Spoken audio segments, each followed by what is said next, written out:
right, so this is the question that will keep coming back to you, and I think that's one of the most underrated problems in cybersecurity right now. Who is actually responsible for software that everyone uses but nobody owns? It sounds almost philosophical, but seems very real, and it's what we're getting in today. My name is Anastasia Kazakova. I work with the Geneva Dialogue on Responsible Behavior in Cyberspace. That's an international process launched by Swiss government and implemented by DiploFoundation.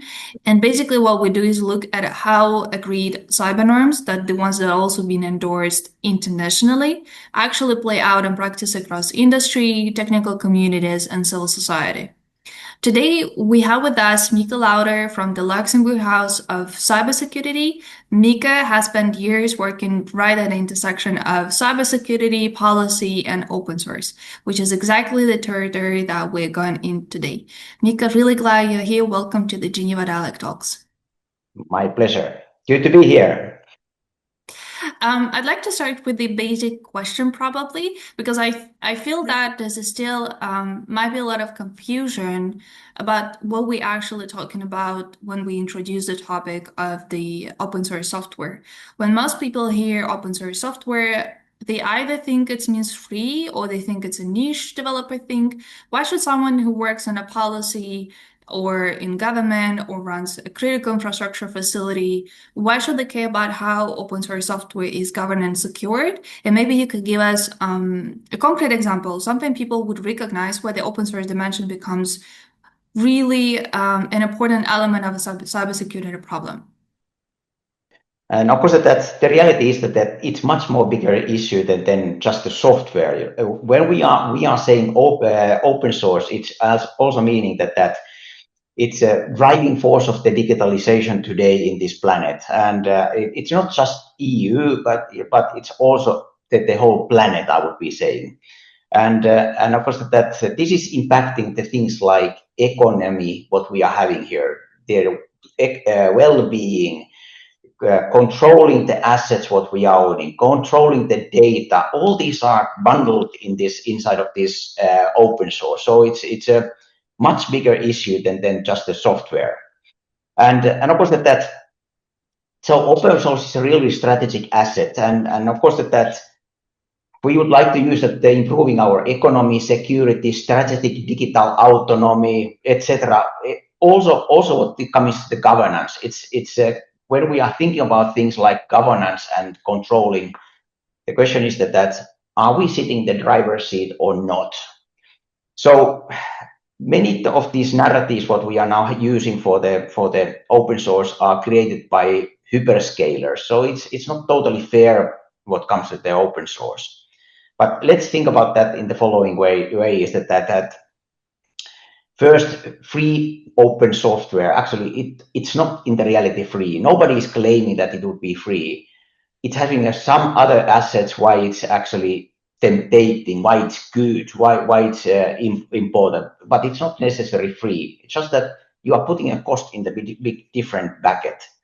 Then from the governance perspective, it's the same thing, is that it has a governance, but the governance system is not the same what you are using when you are having a proprietary software. So once again, we are using the same word, but the phenomena behind that are different.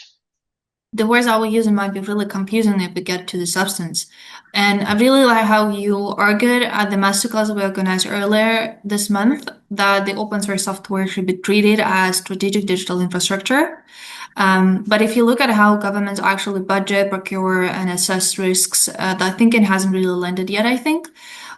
What would you actually think take it to change that? Is it a more effective regulation, political will, or as it usually happens, does it take a crisis to change this mindset? Sometimes crises are accelerating things, but of course it's not the good way to do the thing, because anyway you are needing a pragmatic approach to make anything to happen. This is including the open source software. But that's one thing that it can be working as a firecracker or fire starter, actually, this kind of crisis. But what we are needing is this kind of rather pragmatic approach that the success of the open source is not only the technological advantages, but it's also some other things that yes, the regulation has to be favoring this. The taxation system should be favoring this.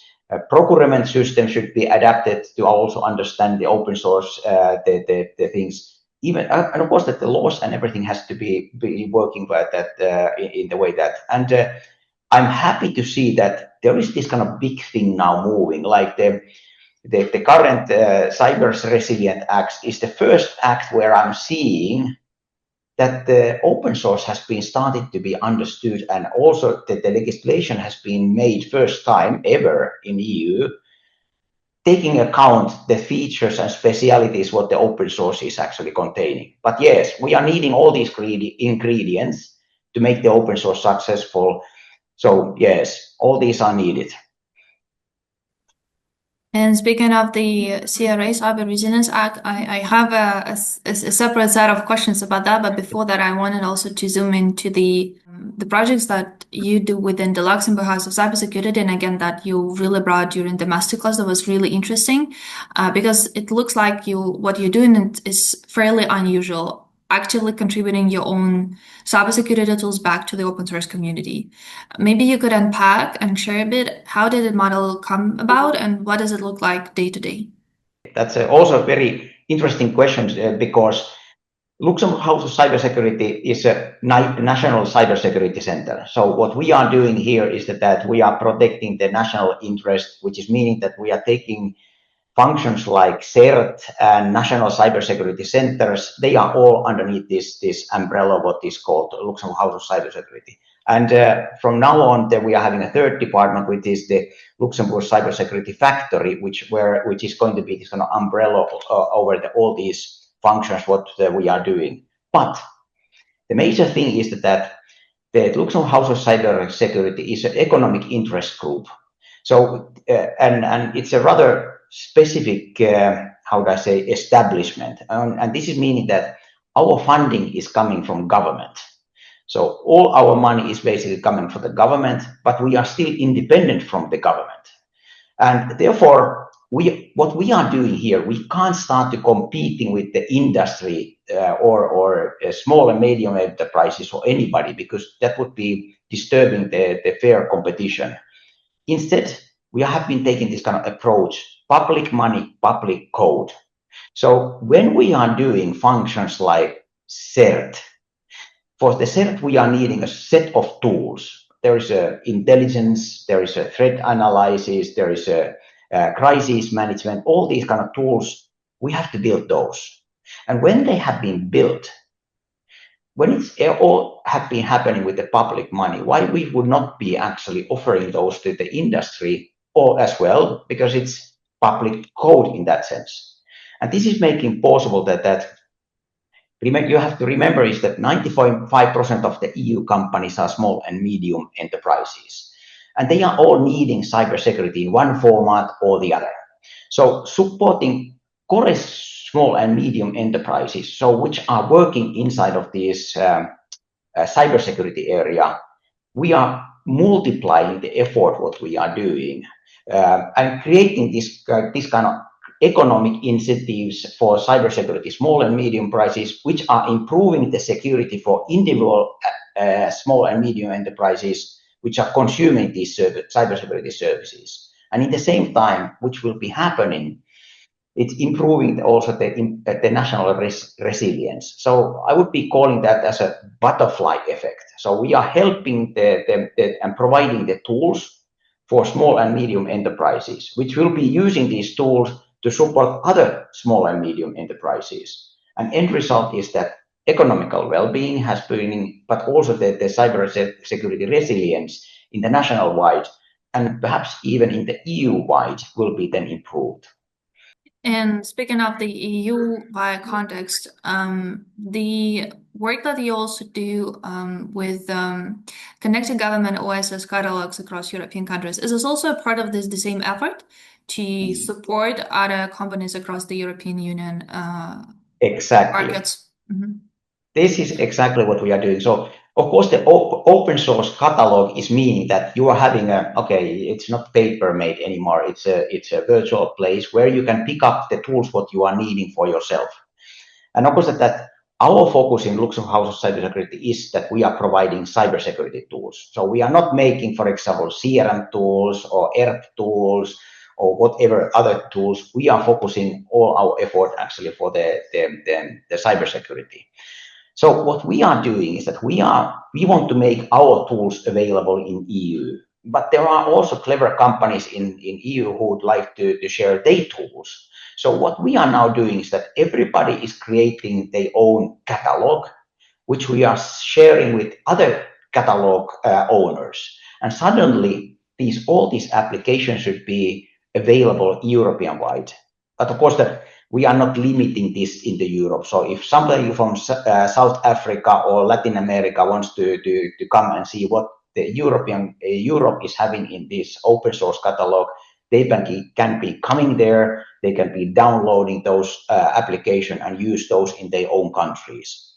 But this is creating this kind of open source impact, which is then more than global. But anyway, of course, it's starting from the Luxembourg, it's going to European level, and perhaps in some point it will be also global level. And if there is a sort of the security problem with any of those catalogs, such as the vulnerability or the incident, is providing support with the mitigation is also part of your effort, or would you engage other companies or parties to help to make sure that the integrity availability of these catalogs remains in place? Already as this kind of fundamental thing with open source is that we are receiving from the open source community help when we are creating our applications.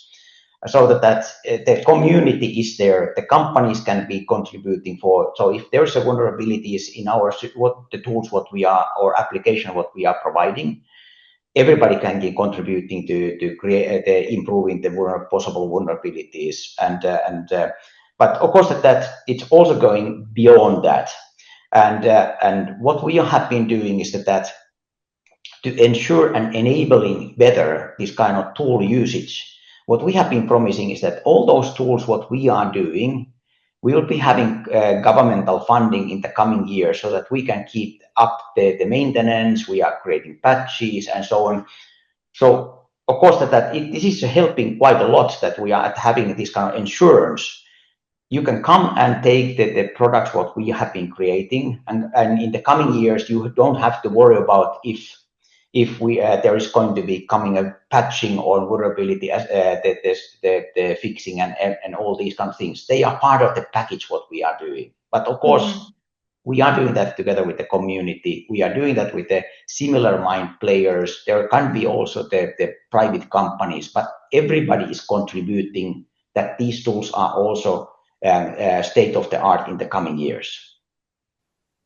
Yeah, I think that's an excellent example of this government to community funding models, cooperation model, where, universally a trust is a really important element. If there's a trust, right, then the model would be successful. And I guess it's your case. But I'm just thinking to the question of if this model can be scaled and replicated elsewhere. So I'm just thinking of the successful ingredients of that. Besides just having a budget and investments, it's really the work in building the trusted community and relationship with the many of the actors in this ecosystem. So when in this catalog, European-wide catalog, there's of course that also other providers. There is a German government catalog. There is the French government catalog. So all these Finnish government catalog. So all these are starting to coming together. And of course, what we are now building is the interoperability between all these catalogs, so that by going in one place, you can see all those things. Okay, this is the work what we are doing at the moment, because originally the catalogs were built a bit different shape and size and so on, and now we try to harmonize this so that you could be making this kind of one-stop shopping. But of course, what we are assuming and we are hoping is that when the other governments are now doing and publishing their catalogs, they will be having a similar principles. But also, the open source software is is a living thing. So it might be possible that in the future, some applications and open source application will be dying, there will be newborn. So it's also this kind of ecosystem, and there is a competition. People might be favoring some application instead of others. So like when we are having office packages, it's good that we are not having only single open source the office package, but we are having a more. And this is of course good for the resilience point of view. It's good that the application can be different kind. You might be favoring one, your neighbor might be favoring something else, but this is just creating ecosystem that we are having alternatives. It's not vendor locked in one single open source provider, but we are having a portfolio of these kind of things. So it's very important that we are having several players, several governments. It's also improving this resilience in this area. Right. I wanted to bring AI in this overall resilience effort because there are discussions that it might be a new variable in the cybersecurity thinking. It may change the landscape in ways that we're still working out. It's a part of how a lot of software gets written. At least this is how we hear from the big tech companies, from the executives, how they actually highlight that AI is already replicates and replaces a lot of a human work with developing software. But it may also introduce specific concern. What if the AI model itself is compromised and is subtly shaping the code it helps to produce at scale in ways that are very hard to detect? How do you think that is a security problem, and where does responsibility for it sit is if we marry this to elements, AI and open source software? First, I would be splitting that into two clear different domains. The first domain is of course that software done by the artificial intelligence, and in many places you say that artificial intelligence is replacing the humans when they are writing the code. I don't totally agree that, because I fully agree that artificial intelligence is able to create super fast a lot of code. But the question might be that if the code is not good, if it's the artificial intelligence is starting to hallucinating and going in the totally wrong direction, writing 10 million rows of the code, who on earth will be going through that and saying is that what is wrong with that? So I would be saying that instead of replacing the people and developers who are writing the code, I would be saying that artificial intelligence is a very good tool to support the code writing, scaling the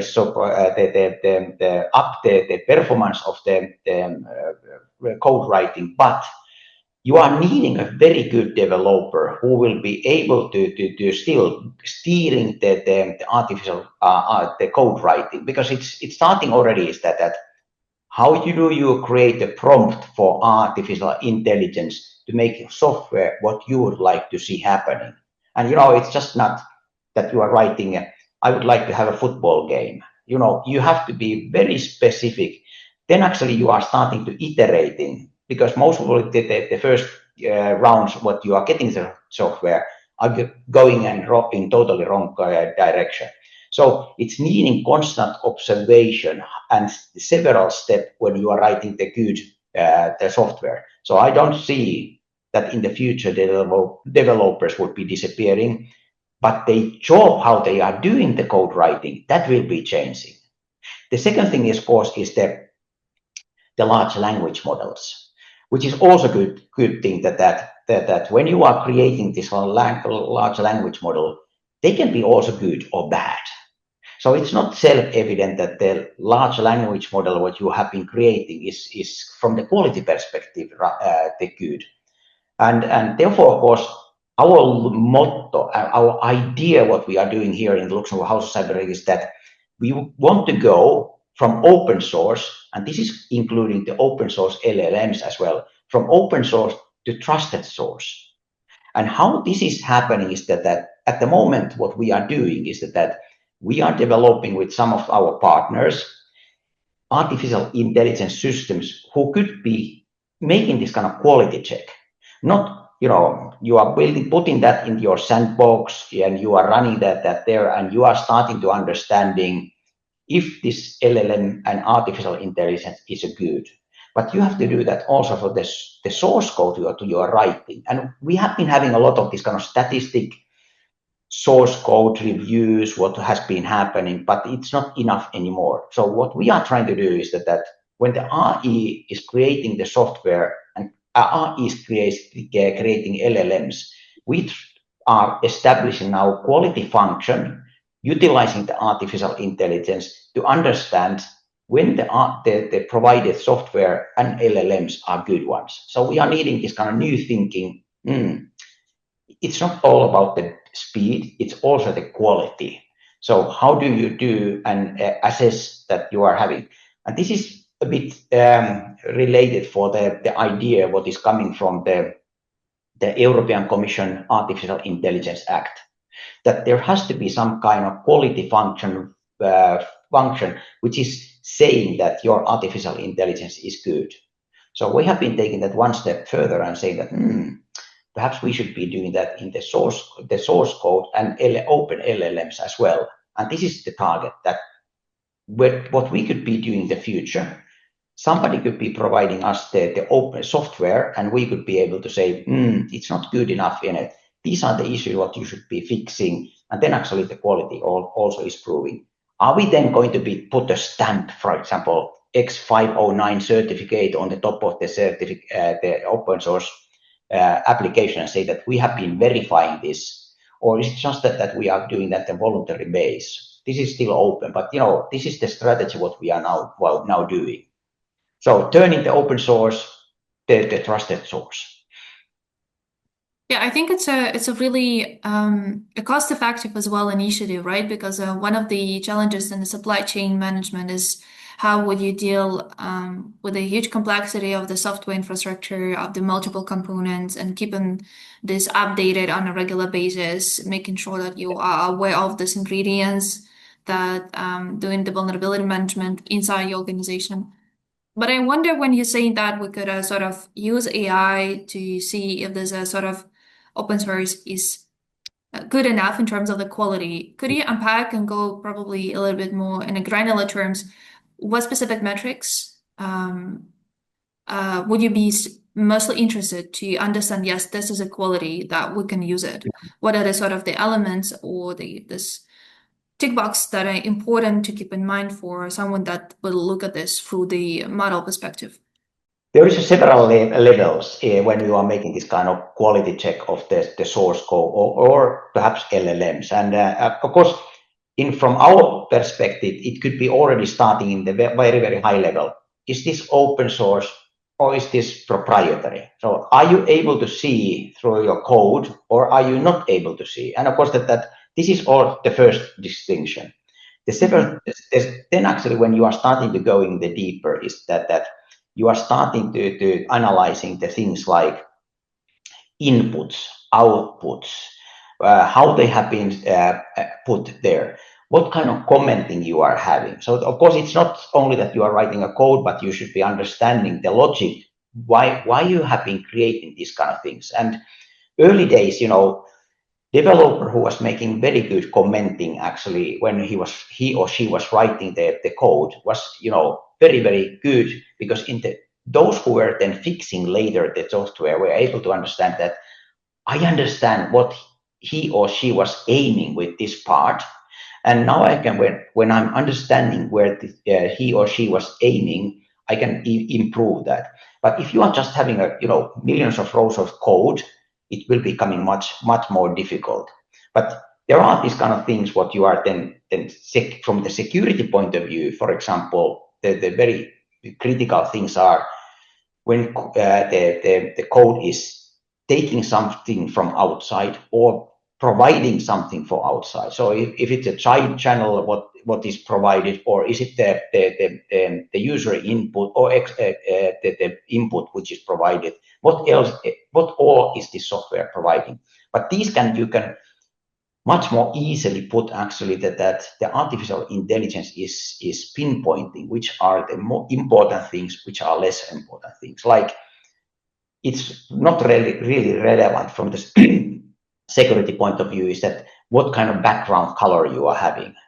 But for the security point of view, it's super important when are you taking something in, or you are delivering something out from the application or solution.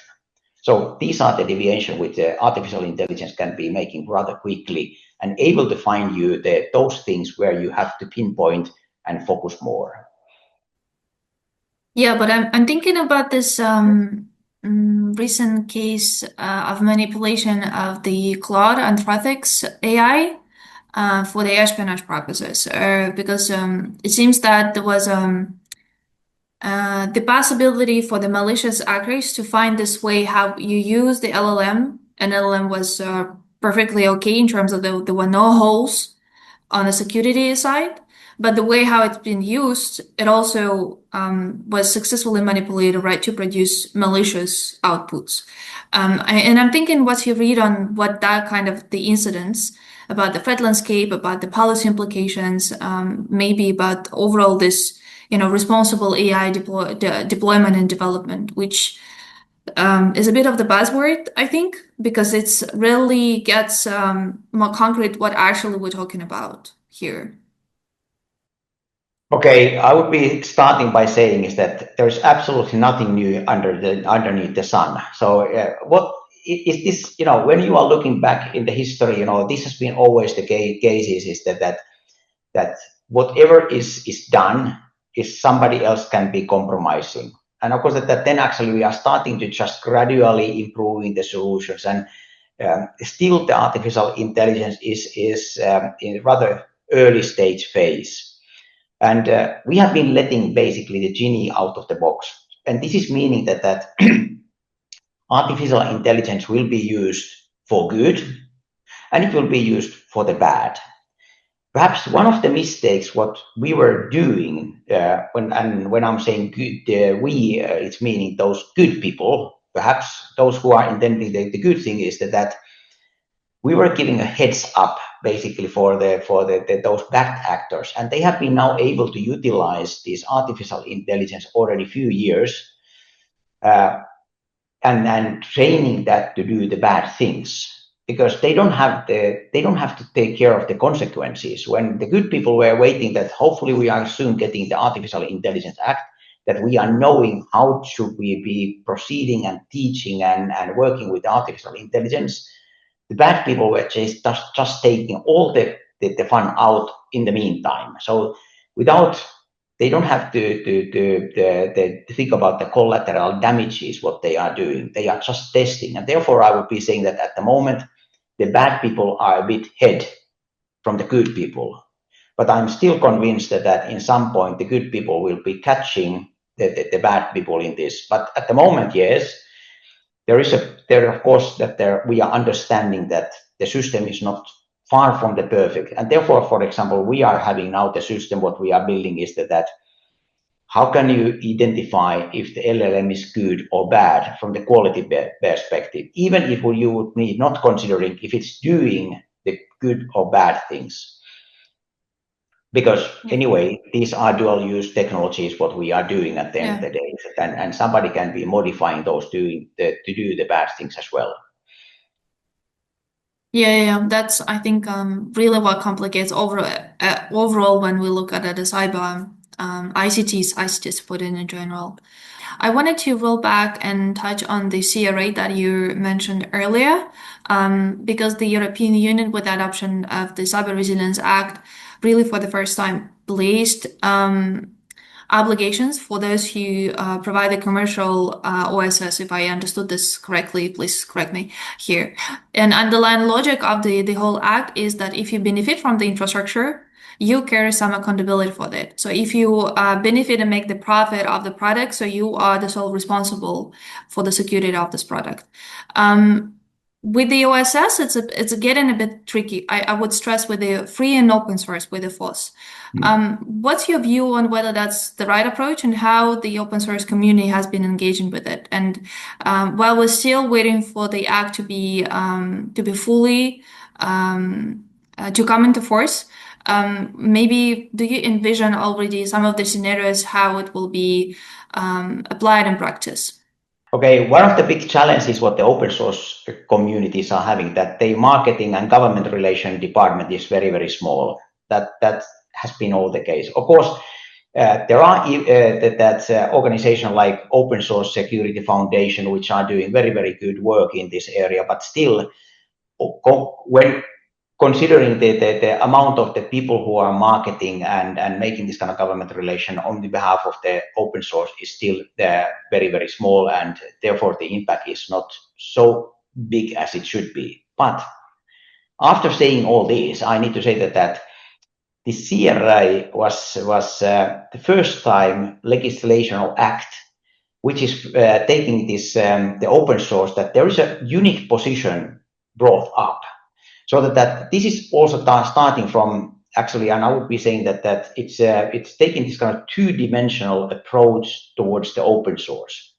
First is that it has a new kind of roles which the CRI is presenting. So that and secondly that there is this kind of what they are calling PDA. So which is the abbreviation for the products with the digital elements. Okay, let's not go exactly the products of the digital elements, the definition, because it's how was it, a software or hardware product and its remote data processing solution, including software or hardware components being placed on the market separately. Okay, it's a super complicated, but when going in this, you are having a two dimension. First are the doers.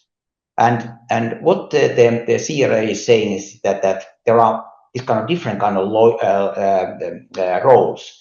There is a legal person, there is a manufacturer, there is the steward, there is the open source communities. All these are now put first time in the act. So it's defining the roles, what everybody is having obligation when they are what is happening here in open source. Of course, there are these kind of interesting things, like there might be a project which is not having steward. Steward is something who is taking care of on behalf of the project, this kind of obligations which are landing to the open source. But the main thing is, I would be saying, is that there is a clear role for manufacturer. Manufacturer is the entity which like to earn money and is creating a product. I would be saying that then the steward is somebody who is more interesting for a project itself. It's not aiming to cash the money. It's doing that for perhaps for fun, or like to be part of the community, is contributing. So obligation towards steward are smaller because it's not, rewarded by the income in a similar way. And how these different roles are then impacted are when we are coming back to this product and with the digital elements, that also the product of the digital elements are different. There are more serious, less serious. Like if you are creating a software, open source software, which is working with the healthcare area, having sensitive data, then that is more critical. If you are just making a game which is not containing the privacy data, not healthcare data, not security, it's not having to do with the critical infrastructure, then actually it's falling automatically already out. So as I was saying, that there's a two dimension, the doers and how serious or important or from security perspective critical these applications are. And this is I would be saying the good part of this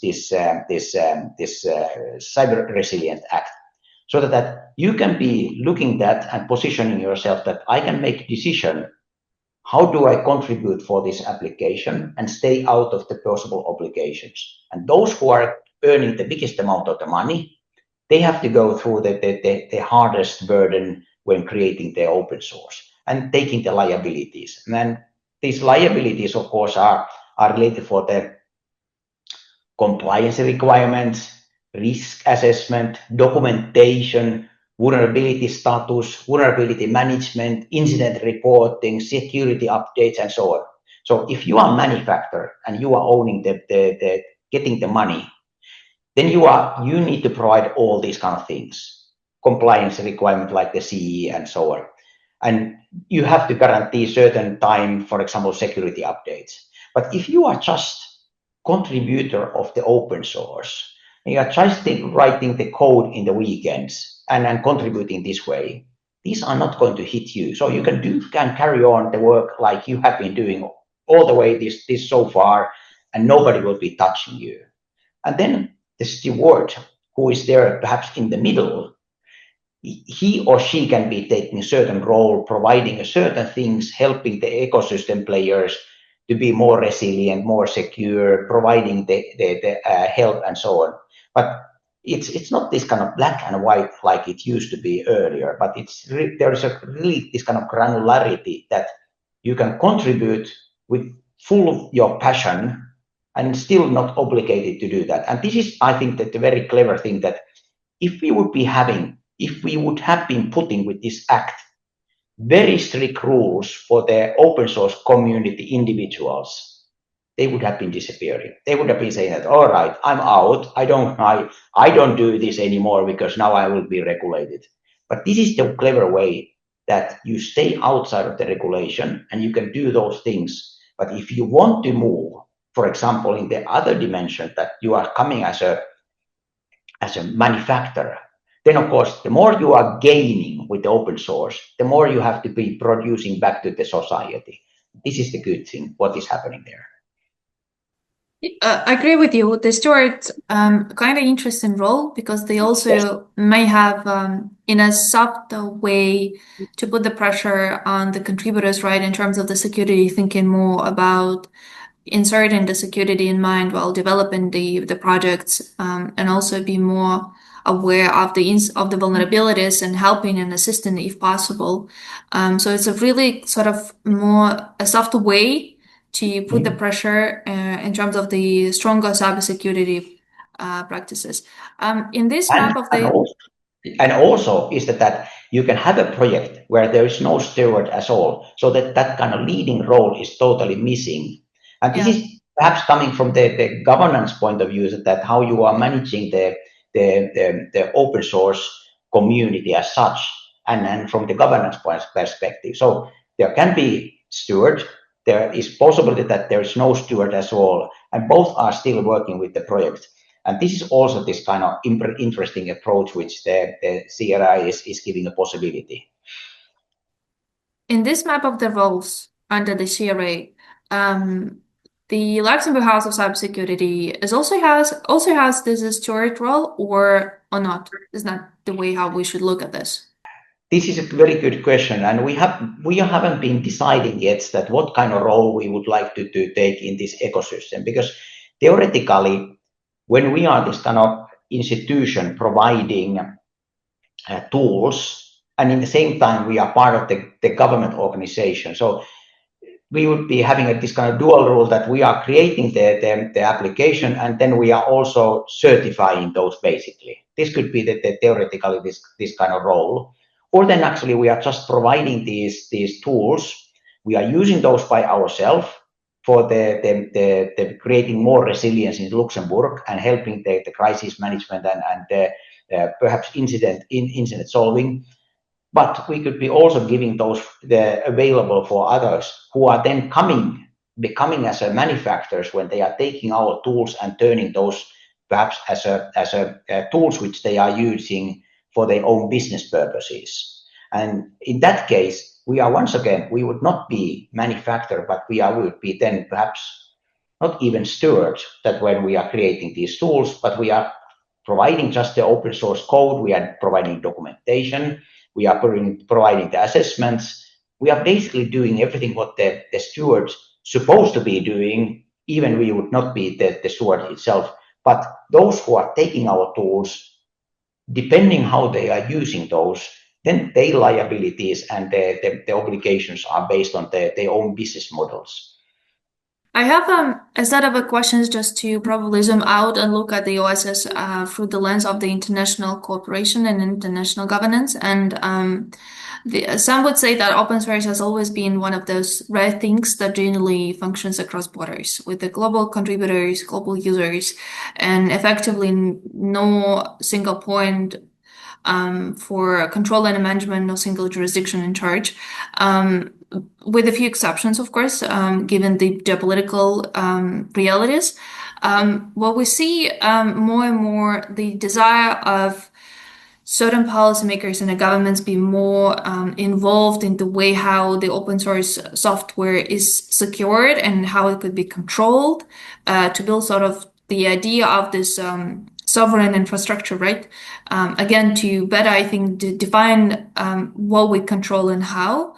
And in this regard, do you think that the whole idea of the open source being truly international without any borders is still holding, or the geopolitical fragmentation and a greater involvement of policymakers and governments in this field to ensure greater control would put more pressure on how OSS communities actually operate?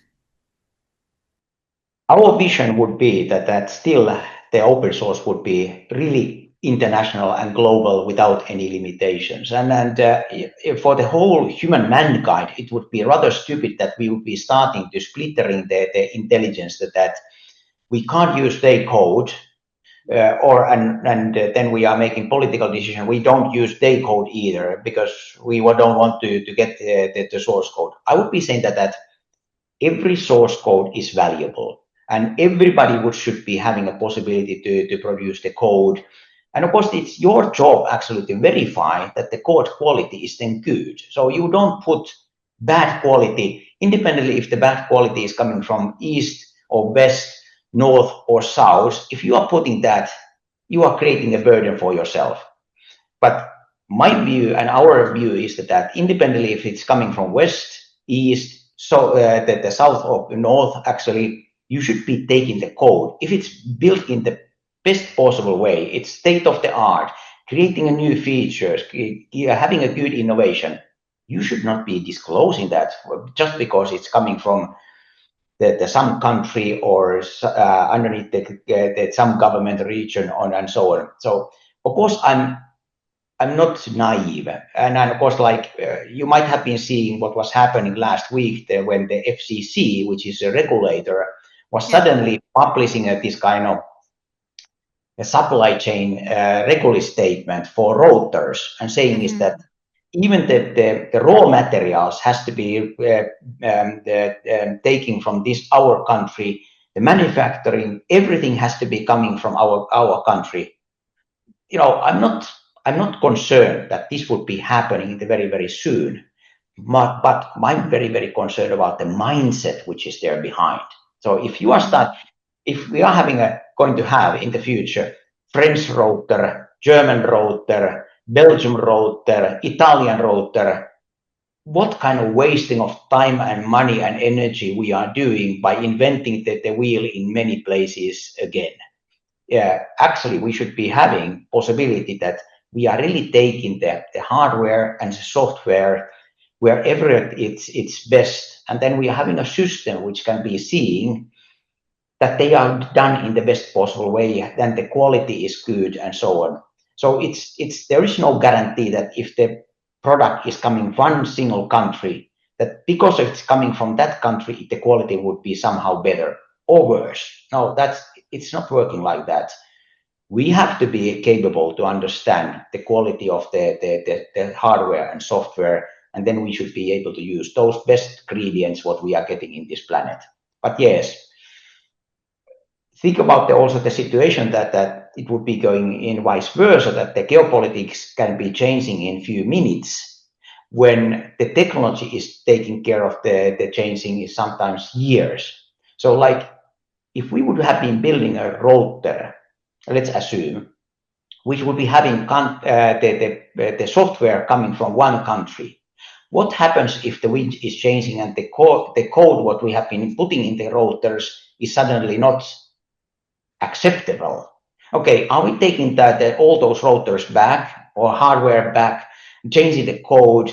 It's just that the political decision has been and wind has been changing, and then suddenly this good code has been becoming a bad code because it's coming from the country. It doesn't work like that. So what we have to do is that and my view is, and our view is that code should be able to come everywhere in this planet. And our job is to make that turning that as a open source, the trusted source, and use there, and trusting that we have been doing everything possible to guarantee that the software is good, or whatever the software is doing. Yeah, I agree with you. Looking at the concern probably behind this move, right? One of them, which was highlighted with the supply chain operations, such as the XE TILs, that the open source could also be used for actually exploiting this a very baseline feature of open source, which is a trust. And I'm thinking that it really may scare a lot of the policymakers and those who are in charge of the critical facilities and building large IT infrastructures. But at the same time, they are dealing with something really genuinely international, right?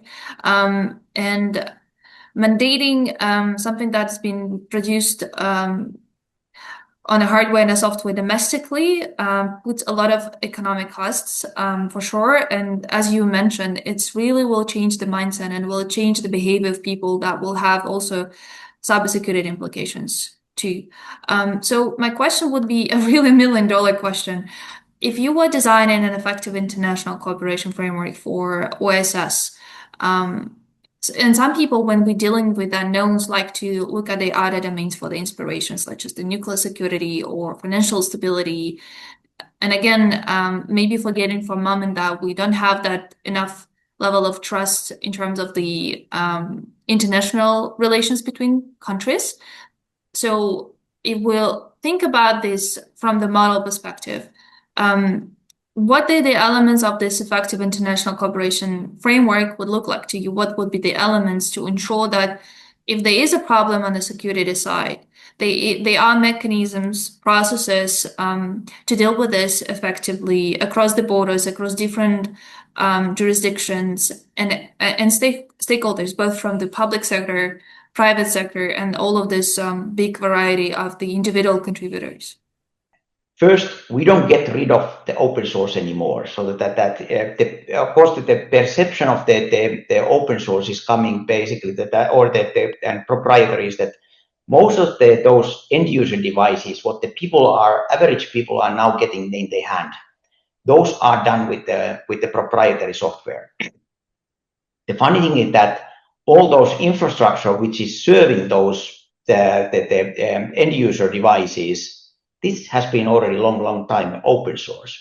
So I would be claiming that bigger part of this world is at the moment already working with the open source. It just not have been visible for those end users who are using it at the backbone. And at the moment, it is already estimated that 96% of all the softwares are including the open source elements or open source softwares. So this is meaning, with the other words, open source is already ruling here. The question what we should be putting for ourselves is that how this should be managed.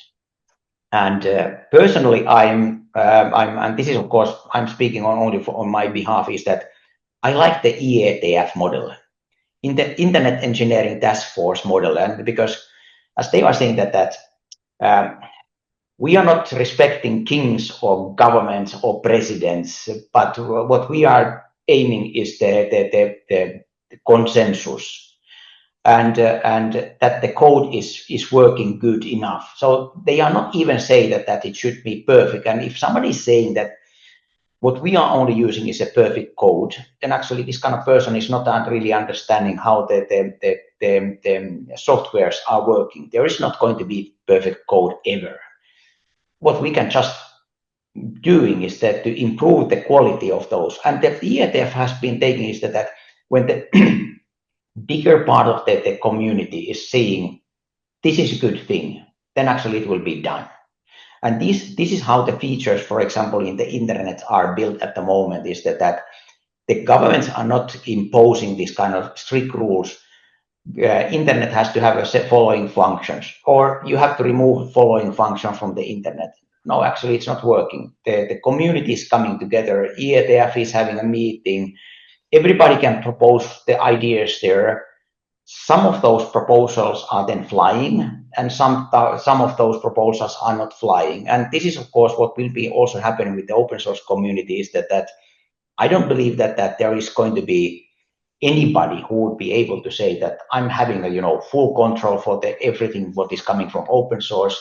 No, there will be entities who are innovating, creating, and that is actually the best part of the open source, that there can be individuals who are having a brilliant idea. They might be, making this kind of minimal viable product and showing that, this could be good, but my resources are not going to be enough to make this happening in the large scale. And then they are bringing that to the community and saying that, guys, I'm having this kind of thing. It's partially working, partially not working, but could we make together that really it is flying? And when the community is saying, brilliant idea, I'm in, then actually the whole system has been already starting. And for the closing, maybe to zoom in again back to your work, my question would be on your day-to-day tasks, what are the key success and ingredients that you wish to have magically be solved that would dramatically would ease your work that you're doing right now to build that model of providing more cybersecurity tools for the open source? So one probably element that really keeps you busy and your work challenging that you would really wish that would be solved. I would be saying that the technology hasn't been really the issue. So that there are clever people who have been already creating this kind of application solution, building the community or around them, and so on. This has been happening rather easy way. What is the bigger thing is then bigger burden is that over the years what we have been working, there are a lot of things which have been adapting for these kind of proprietary solutions. And then this is the big thing what we have to change, because application, as I was saying, that you can change very, very rapidly. Technology, it will be taking more time, but sometimes it's that, and it has been always been so that legislation is always coming a bit late. So this is understandable. Somebody is making de facto thing, and then actually regulators have to chase and start to regulating that if the self-regulation itself is not fixing and healing the issue. Here we are having basically the same thing, because we should be understanding that, okay, CRA is a very good example. Regulations can be built so that they are also consulting with the open source communities and stakeholders and shaping that. At the moment, what is happening is that EU is having this kind of consultation open, will be ending next week, about how the CRA should be put on the function in the real life. So the ingredients are there, but you can still have an interpretation how you are reading the regulation. So now EU is seeking, okay, we have been making regulation, how we should be forcing that, or how we should be observing that, how should we guiding that. Then there is elements like taxation. Okay, we should be starting to thinking, if we want to make the open source successful, how we should be changing the taxation rules so that OPEX and CAPEX would not be having differences, but actually it would be benefiting that you are having. Should we be having some kind of taxation schemes which are supporting, for example, that if you are creating open source and contributing this way in the society, you should be having some kind of tax advantages.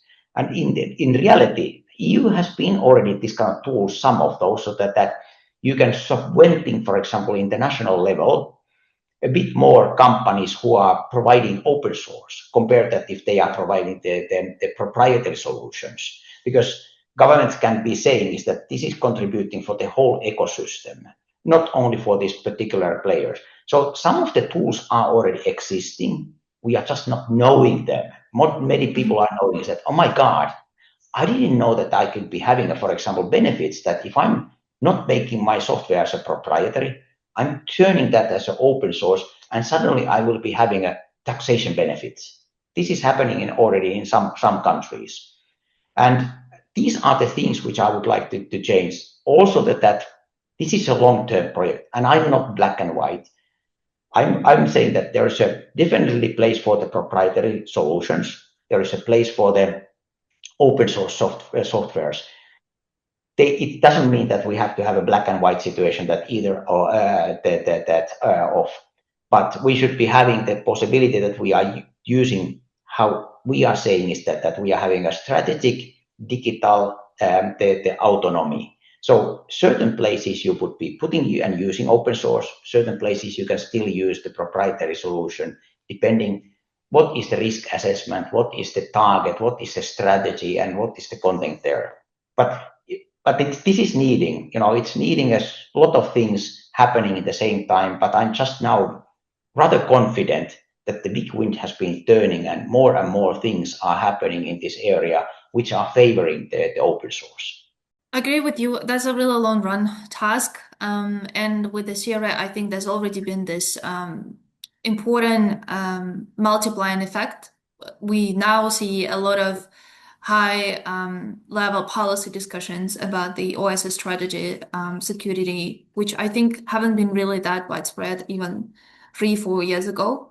And probably that will further impact the behavior of different actors. And I really appreciate you bringing all of these different perspectives of how different actors look at the same situation from the different angles. I think that's really the core of better understanding the motivations and incentives behind, rather than just saying that here's the manual how you need to produce secure code and that's it. That will not probably lead us further anywhere. Thank you so much, Mika. This has been a really rich conversation. Thank you for your time, for your frankness. For listeners who want to follow more the work that Mika does, we will also link the report from the recent masterclass, where we also shared the report with the discussions included with Mika and other experts on OSS. And if you would like to follow more about the Geneva Dialogue's work, then we'll also link our website and our work. Thank you so much, everyone, for joining us, and a special thanks to Mika for helping us to better unpack this complex issue. Thank you. My pleasure.